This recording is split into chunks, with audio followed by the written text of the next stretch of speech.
perform two short poems tonight. The first one is brand new, and it comes from a conversation I had on a smoking deck last week. It's called The Seven Blades. You arrive on the island seeking refuge in the peace and quiet, but everywhere has those who are out for blood.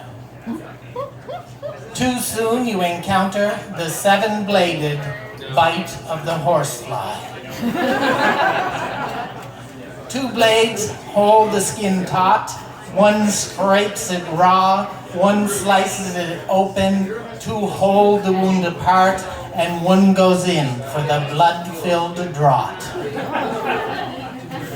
Now you could argue that the horsefly just wants a drop and is not hell-bent on destroying everything you were, are, or want.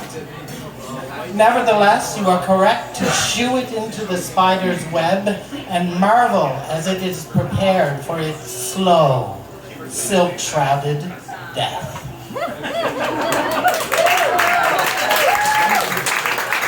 So, I don't think he's here tonight, but that goes out to Isa Yunus, Isa from Palestine on Instagram, if you want to look him up.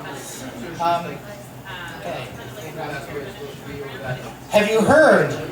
Birds, they're not real. They've all been replaced by drones that spy and reveal. Cardinals with ultraviolet vision. Starlings that listen and mimic.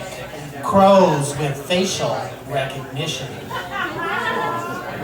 This revelation has given me pause. All aspects of birds, their wings, their beaks, their claws, now all suspect, potentially false. As surreal, as unreal as your sudden death was. But who started this hearsay heresy that their actions are sinister?